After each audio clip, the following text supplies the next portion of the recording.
Hey, what's going on everybody, and welcome back to another Fallout 4 Mods Weekly, the show where we take a look at some of the really cool mods that have come out during the week for Fallout 4. This week we've got a whole bunch of really cool weapons and even a handful of cool new armor pieces. So without further ado, let's go ahead and get started with the first mod, and that's going to be the NZ41 by Cadavver. The NZ41 is the name given to this weapon in Call of Duty Vanguard, though you may know this thing in real life as the Altyn automatic rifle, or a full auto Lee Enfield. Yes, that Lee Enfield, the bolt action one. Somebody made a full auto modification for it, and now we can use that version in Fallout 4. And I gotta say, this weapon absolutely screams Fallout. The aesthetic of this thing is so goofy, taking a bolt action and adding a full auto modification using a bunch of scrap metal and bits and pieces. This thing looks very, very Fallout, and so I think it definitely has a lore-friendly vibe. Now, this weapon is a Call of Duty port, and typically with COD ports, we see some of the more modern stuff from Modern Warfare 2019, but ever since games like Cold War and Vanguard came out, I've been really excited to see some ports from them, as they do have a bit more of a lore-friendly aesthetic, especially Vanguard. I remember people were so upset about the cursed attachments in that game. However, Fallout fans were screaming about how all of those attachments would be absolutely perfect and fitting in a Fallout. So now that we have a mod from one of those games, I'm super excited. And I have to say, the Altyn or the NZ41 definitely fits. Functionally, this weapon is pretty balanced in the game with its regular attachments, though you can throw on some that are pretty overpowered if you throw on all of the damage modifiers and max out your perks, but that's to be expected with pretty much every mod with damage modifiers, so use them at your own discretion.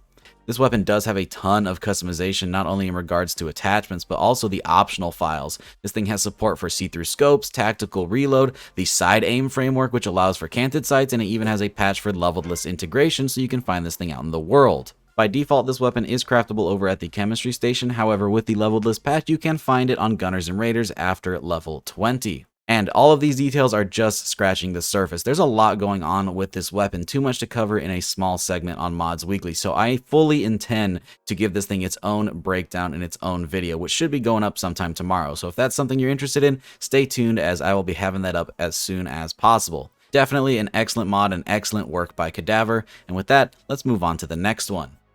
And for our next mod, we're actually checking out a new armor piece, and that is the Altyn helmet by Widow. This is going to add a new craftable Altyn helmet, a very famous Russian heavy helmet with a handful of modifications that you can throw on as well. As soon as you download this mod, you're going to need to head over to a chemistry station where you can craft all of the pieces of this mod. And you'll be able to craft not only the base helmet, but two versions of the visor. One is raised and one is lowered, and also two versions of goggles. Again, one raised and one lowered. And these things have some pretty hefty stats. The base helmet and the goggles have 25 damage resistance each, but the visor has 100. If you combine all three pieces, you're going to get a total damage resistance of 150 just from your helmet slot. Now, what's really interesting is that the author chose to add all of these different parts, the goggles and the visor, as different armor pieces in different slots, rather than having them as armor attachments for the helmet.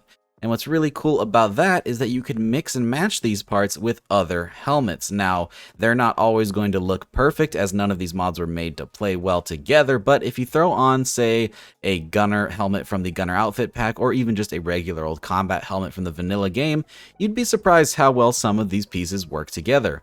Alternatively, you can throw on other masks and things with the base Altyn helmet to make some pretty cool combinations as well. I really like the modularity of it. It's something I've always appreciated about Fallout 4's armor system, and so having the ability to mix and match these to make the exact setup that you want is always a huge plus for me.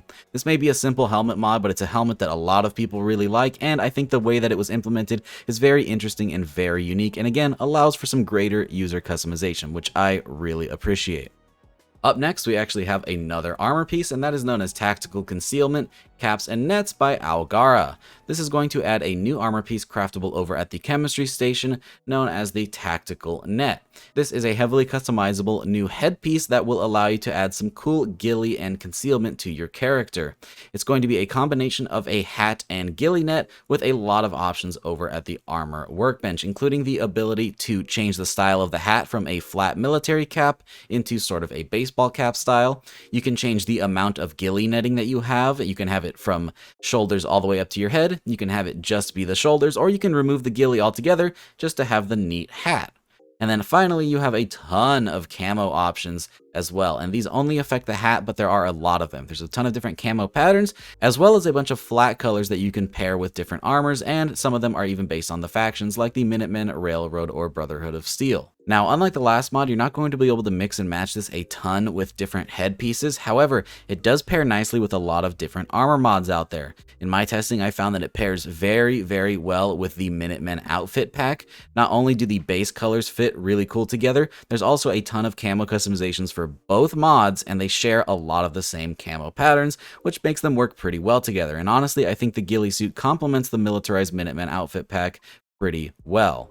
Additionally, if you're just going to stick with the plain green on the ghillie hat, you can also pair it with the gunner outfit pack, and I think that looks really nice as well. They go very, very well together. They have that military style, but they still feel very lore friendly, so I think that's a pretty good fit. Altogether, this makes for a pretty simple headpiece, but if you are looking for some light ghillie, I think this is definitely a really neat mod. There are some other ghillie suits out there that you can try out that are a bit more heavy, for sure, but if you're looking for something just to make sort of a scout sniper character, I think this is a pretty neat armor.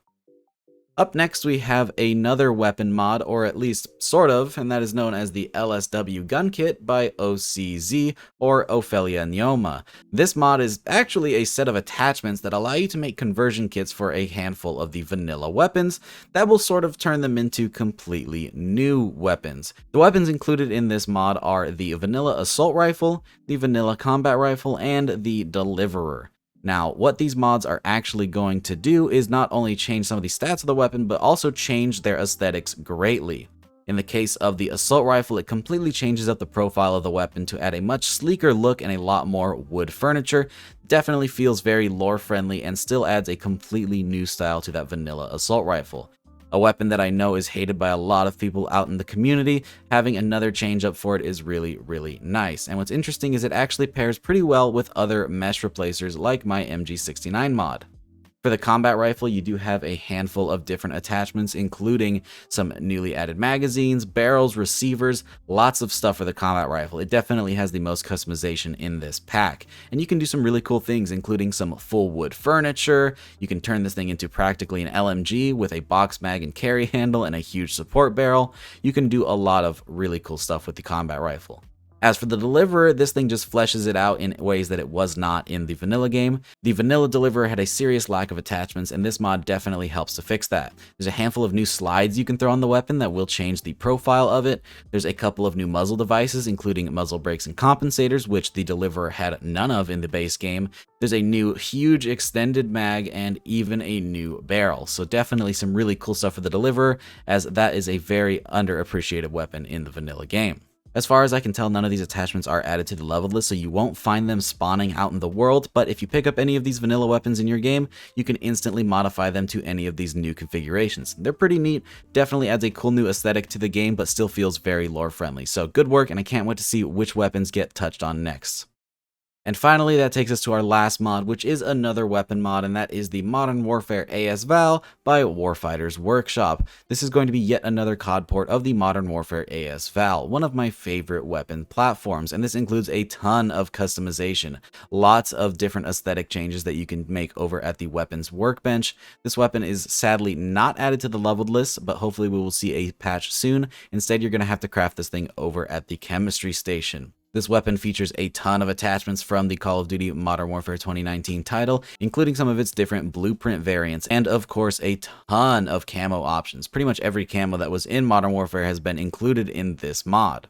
Being a modern tactical weapon, this does of course have support for see-through scopes as well as tactical reload, and even the patch that allows you to use them in tandem. This weapon has some really nice sound effects and of course some beautiful custom animations, as it does use the animations straight from Call of Duty itself. Using the different attachments over at the weapons workbench, you can even convert this AS-Val into a VSS style DMR that I think is pretty neat. Altogether, this makes for a very fun weapon, and while there are a couple of AS-Val mods out there, it's really up to you to pick which one fits your load order the best. This just adds yet another option to allow you to customize your load order to your exact liking. Much like the LSW Gun Kit mod, I do have a full breakdown of this weapon on the channel already, so if you want to see every single attachment and every single statistic, I will have that link down in the description below if that's something you'd be interested in. But with that, we're going to go ahead and wrap things up. Lots of really cool mods this week, definitely some fun weapons and some really neat accessory armor pieces. If you want to try any of these, they will be linked in the description below, along with Xbox links if there are any available. With that, I hope you guys enjoyed the video and found at least one new mod to throw into your load order. If you did, don't forget to drop a rating, consider subscribing if you haven't already for more videos just like this. Big shout out to all of my patrons for supporting every single video, and a very special thank you to Astro, Captain Chaos, Helljumper, Indecisive Wolf, Jackie Noid, Cushy, Moonlit Gamer, Feed, and Youth RC for joining that Tier 3 Patreon membership. If you want to support the channel with Patreon, it will be linked down in the description below, but it is completely optional. Thanks again for watching, guys, and I hope to see you in the next one. Peace!